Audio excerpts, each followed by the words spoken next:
Yuk belajar biologi tanpa menghafal. Mari belajar bersama saya.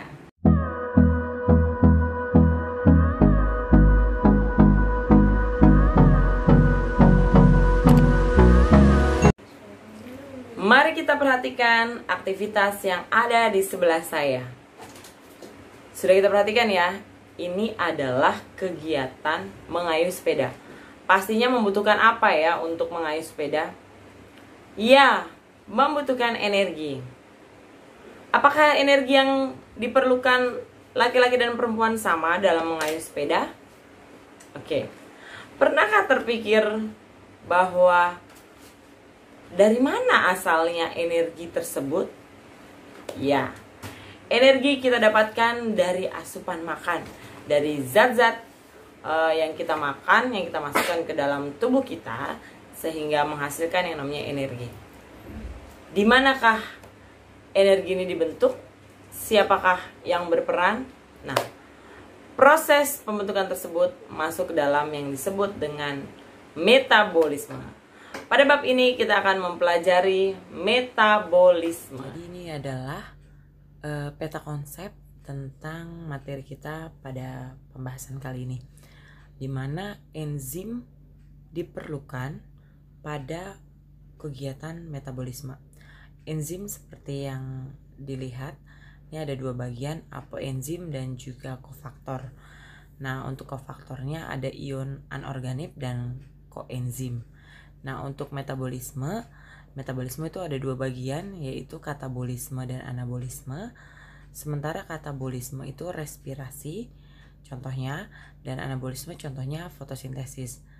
Nah, kalau katabolisme itu adalah metabolisme atau proses yang berasal dari penguraian dari kompleks menjadi sederhana. Sedangkan anabolisme dia penyusunan dari yang sederhana menjadi kompleks. Nah, contohnya seperti yang kamu lihat, ada respirasi pada katabolisme dan ada juga fotosintesis pada anabolisme. Lihat ya, untuk respirasi ada aerob, ada anaerob. Maksudnya adalah respirasi membutuhkan oksigen dan respirasi yang tidak membutuhkan oksigen. Nanti ini ada tahapan-tahapannya. Yang aerob ada glikolisis, ada siklus Krebs, ada transfer aktif. Nah, sementara untuk anaerob ada fermentasi.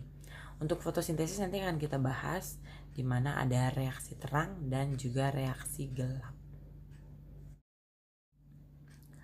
Jadi sifat-sifat enzim itu, yang pertama adalah enzim itu dia seperti protein. Kenapa? Karena dia itu ada beberapa sifatnya, memang dia seperti protein. Dia punya suhu tertentu untuk dia bisa bekerja secara optimum. Kalau terlalu tinggi dia bisa rusak. Pada suhu rendah dia nggak bisa bekerja. Lalu enzim juga bekerja spesifik. Maksudnya apa? Enzim bekerja spesifik itu dia menghasilkan produk yang spesifik juga. Nanti kita pelajari di cara kerja ya.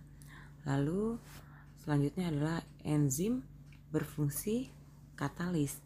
Katalis itu maksudnya dia mempercepat reaksi tanpa ikut bereaksi. Lalu sifat enzim selanjutnya adalah dia diperlukan dalam jumlah yang sedikit. Sebenarnya nggak perlu banyak untuk dia bisa melakukan tugasnya. Lalu yang selanjutnya adalah enzim bekerja bolak-balik. Enzim bekerja bolak-balik atau reversible maksudnya adalah dia bekerja melakukan reaksi dua arah, yaitu substrat menjadi produk atau produknya bisa menjadi substrat. Dan yang terakhir adalah enzim bisa juga dipengaruhi oleh faktor-faktor lingkungan. Nah, apa saja faktor lingkungannya? Ada suhu, ada pH, ada aktivator, ada inhibitor atau penghambat, dan ada juga konsentrasi enzim dan substrat. Jadi enzim itu adalah protein yang bertindak sebagai biokatalisator. Maksudnya apa?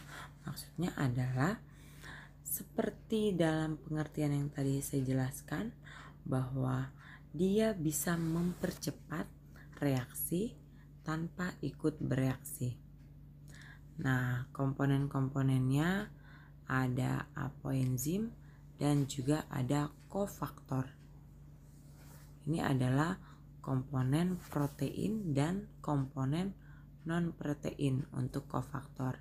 Nanti pada kofaktor ada lagi namanya ion anorganik dan juga koenzim.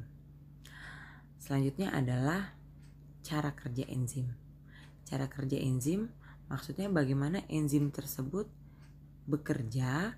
Ada dua teori yang menjelaskan, yaitu yang pertama teori gembok dan kunci atau kunci dan gembok. Dan teori kedua adalah teori kecocokan induksi atau induksi pas. Jadi seperti yang sudah kita pelajari, ini ada beberapa kunci dan juga ini ada gembok ya. Pada teori Lock and Key, kunci diibaratkan sebagai substrat dan gembok diibaratkan sebagai enzim. Kalau kita coba masukkan, misalnya kita masukkan yang ini ya kan, ini nggak akan cocok karena bukan pasangannya. Kalau kita coba yang kedua juga nggak akan cocok. Nah, begitu kita coba yang ketiga, ini akan terlepas. Kenapa? Karena ini adalah pasangannya. Yang dimaksud adalah ini adanya sisi aktif. Nah, sisi aktif inilah yang sama. Ini yang menyebabkan substrat dan enzim bisa bekerja sehingga menghasilkan salah satu produknya yaitu terbuka seperti ini.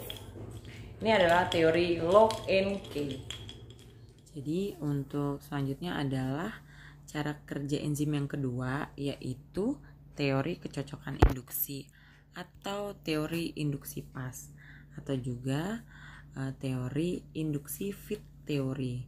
Jadi ini nih cara kerjanya, coba lihat, ini ada substrat kan, ini ada enzim.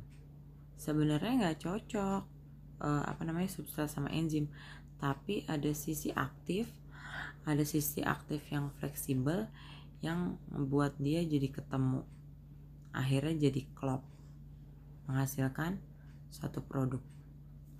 Nah, ketika substrat memasuki sisi aktif, dia tuh bentuknya langsung termodifikasi, langsung nyocokin, akhirnya terbentuk dengan kompleks. Tapi kalau sudah terlepas, dia kembali nggak aktif lagi. Jadi substratnya bereaksi, kalau dia bertemu dengan enzim, langsunglah terbentuk sisi aktif. Itu makanya disebut dengan induksi pas atau kecocokan, teori kecocokan. Kalau kamu merasa video ini bermanfaat buat kamu, jangan lupa like, subscribe, dan komen. Nyalakan loncengnya supaya video ini terus berkembang. Karena subscribe itu gratis loh. Terima kasih.